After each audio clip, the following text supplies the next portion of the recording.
बात ऑपोजिशन भी कह रहा है, इंडिया अलायंस कह रहा है हमने अभी तो 2 बैठक ही की हैं, अभी तो आगे बहुत कुछ होना बाकी है। उनको लगता है माहौल हमारा भी बनेगा। नहीं नहीं, लगना चाहिए। बिना अगर ऐसा नहीं लगेगा तो अलायंस नहीं बनाएंगे, फिर लड़ेंगे नहीं। मुझे कुल मिलाकर लगता है कि ये जो अलायंस बना है ये सिर्फ ये परसेप्शन क्रिएट करने के लिए कि हम लड़ सकते हैं नरेंद्र मोदी से, बीजेपी से। इसके अलावा आप देखिए तो एक तरह से ये एक्सटेंशन है यूपीए का। यूपीए के अलावा जो पार्टियां हैं वो साथ रहेंगी चुनाव तक या नहीं, प्रमुख रूप से 3 पार्टियां हैं, समाजवादी पार्टी, तृणमूल कांग्रेस और आम आदमी पार्टी। आज ही गोपाल राय का बयान आया है कि ये अलायंस सिर्फ लोकसभा के लिए है। राजस्थान, मध्य प्रदेश, छत्तीसगढ़ और फिर 25 में होने वाले दिल्ली विधानसभा चुनाव में हम अकेले लड़ेंगे, कोई अलायंस नहीं होगा। तो इससे आप अंदाजा लगाइए कि अंदर क्या चल रहा है। संसद में जिस तरह से हो रहा है, संसद में भाई एक स्टैंड लेकर आप गए थे, संसद का सत्र शुरू हुआ कि प्रधानमंत्री जब तक बयान नहीं देते मणिपुर पर हम किसी चर्चा में भाग नहीं लेंगे। अब सोमवार को आप चर्चा में भाग लेने जा रहे हैं, तो आपके उस वादे का, उस घोषणा का क्या हुआ? तो ये कहा जा रहा आम आदमी पार्टी का प्रेशर है और उसमें तृणमूल साथ है। तो ग्रुप के अंदर, मतलब गठबंधन के अंदर गठबंधन बन रहे हैं। तो ये भी एक समस्या आगे चलकर आ सकती है। एक समीर जी कुछ कहना चाह रहे हैं? एक लाइन इसमें जोड़ दूं।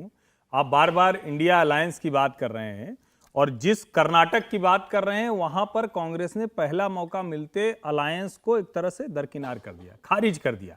जिस जेडीएस ने सरकार जिसकी वजह से थी, वहां कुमारस्वामी मुख्यमंत्री थे लेकिन सरकार कांग्रेस की थी, कांग्रेस के लोग वहां पूरी तरह से हिस्सेदार थे। उन्हीं कुमारस्वामी को सबसे पहली फुर्सत मिलते किनारे कर दिया। इसका मतलब ये जो सवाल अभी आया था, अभी इन ऑडियंस के बीच में से आया था कि क्या ये अलायंस बना रहने वाला है, तो ये पहले ही दिख रहा है कि अलायंस जैसी चीज है नहीं। ये जहां से अलायंस की कोशिश कर रहे हैं वो सिर्फ दिखावा है, पैकेजिंग भर है, माल अंदर कुछ और है। जी समीर जी, मुझे लग रहा है कर्नाटका में 7 सीटें दिखा रहे हैं। लास्ट टाइम 1 सीट थी कांग्रेस की, डीके शिव कुमार का भाई सांसद था वहां से। तो मुझे ऐसा लग रहा है कि कांग्रेस के मल्लिकार्जुन खड़गे जो कर्नाटका से आते हैं और दलित है, मुझे लगता है कि उनका एक असर वोट बैंक में कुछ पड़ा होगा वहाँ के अध्यक्ष होने के कारण।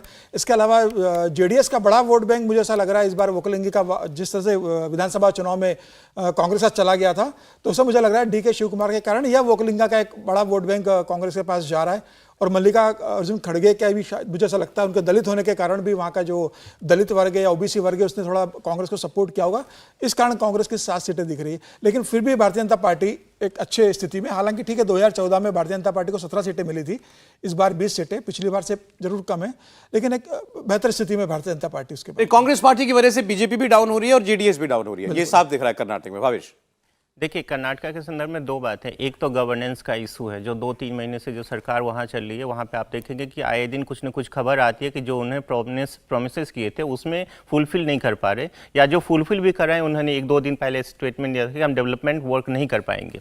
दूसरी बात यह है कि जो कम्बिनेशन बना था, जो कांग्रेस के लिए जो एक सोशल इक्वेशन बना था असेंबली इलेक्शन, जिसमें साउथ कर्नाटका में उनको जो वोकालिगा का और मुस्लिम का जो वोट मिला था, उसमें आप देखेंगे कि जैसे जैसे समय हुआ है, डीके शिव कुमार को सीएम नहीं बनाने की वजह से वोकालिगा वोट जो उनको कांग्रेस के पास गया था वो टूट के बीजेपी में आ रही है।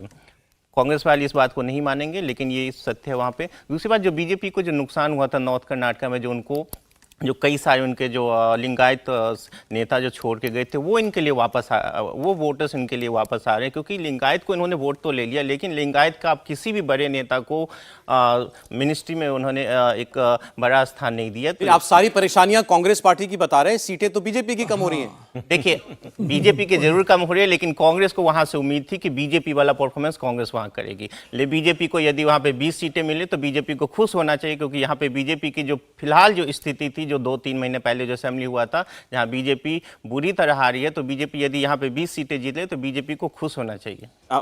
विनोद जी, बीजेपी इससे राहत ले रही होगी, 20 सीट आ रही है, 5 सीट कम हो रही है 19 के मुकाबले? नहीं, बीजेपी तो राहत लेने वाली पार्टी है नहीं। वो वेस्ट इंडीज की पुरानी टीम की तरह आखिरी गेंद तक बैटिंग करती है। जो क्लाइव लाइड की टीम थी, मैं उसकी बात कर रहा हूँ। हालांकि विराट कप हार गई थी कपिल देव से की टीम से, ये भी सच्चाई है। तो कई बार अनहोनी भी होती है, क्रिकेट में भी और राजनीति में भी। कर्नाटक में देखिए एक फैक्टर जिसकी ओर समीर जी ने इशारा किया, उन्होंने हल्के से इशारा किया, मैं थोड़ा सा जोर से इशारा करता हूँ। मल्लिकार्जुन खड़गे के फैक्टर को आप लोग अंडर एस्टिमेट मत करिए। जिस वक्त लोकसभा चुनाव होंगे, जैसे प्रदीप जी ने कहा, अभी बहुत गंगा कावेरी में और गोदावरी में बहुत पानी बहना है। तो इसलिए चुनाव तक क्या माहौल बनता है, क्या इंडिया का माहौल बनता है, क्या इंडिया का बनता है, उस पर बहुत कुछ निर्भर नहीं, वो करेगा। फैक्टर उनके लिए इंटैक्ट सर है। मुझे है तो सारा शो आप ही का, मैं तो बहुत थोड़ा सा उसमें ऐड कर रहा हूँ। नहीं नहीं प्लीज। अगर कर्नाटक में मान लीजिए, जो कि आपके इसमें भी देखिए, एक तो मोदी जी की तस्वीर है कि खड़गे जी की तस्वीर है। जी। हालांकि बार बार हम लोग राहुल गांधी की टीम कह रहे हैं इंडिया को, लेकिन इसमें खड़गे जी की तस्वीर है, इसलिए हम खड़गे जी को ध्यान में कर रहे हैं। ये फिर लगानी पड़ती तो बहुत सारी लगानी पड़ती नहीं नहीं, क्योंकि राहुल गांधी कुछ है ही नहीं ना, वो तो एमपी भी नहीं है, वो अध्यक्ष भी नहीं है कांग्रेस के। हम तो जबरदस्ती राहुल गांधी चिपकाए हुए हैं, जी। जबकि वो खड़गे कांग्रेस के अध्यक्ष में है और हो सकता है एनडीए के, इसके इंडिया के अध्यक्ष बन जाए, संयोजक बन जाए, कुछ बन जाए। तो खड़गे जो है वो जिस प्रमुखता के साथ उनको प्रोमिनेंस मिल रही है इंडिया में, उसका असर कर्नाटक में जैसे विधानसभा चुनाव में पड़ा, लोकसभा में भी पड़ सकता है। एक तो दलित वोटों का, दूसरा कन्नडिगा का, जो कन्नडिगा का जो सेंटिमेंट है।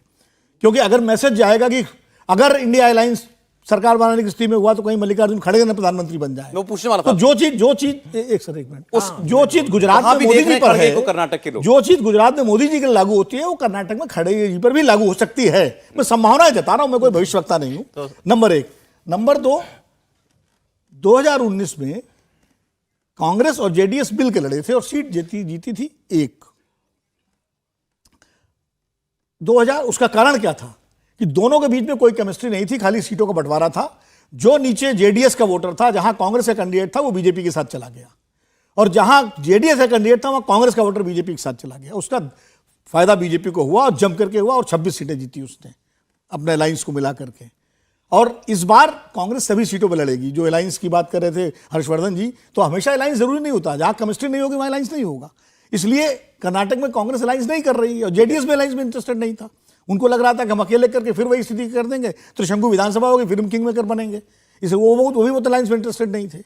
तो अगर वहां अलायंस नहीं हो, कांग्रेस सारी सीटों पर लड़ती है और अपना विधानसभा वाला वोट परसेंटेज बरकरार रखती है, तो नतीजे उल्टे भी हो सकते हैं। ये मेरा आकलन है, संभावना है। उल्टे मत। इंडिया टीवी हर वक्त हर जगह डाउनलोड करने के लिए सर्च करें India TV news Google play store या ऐप स्टोर पर।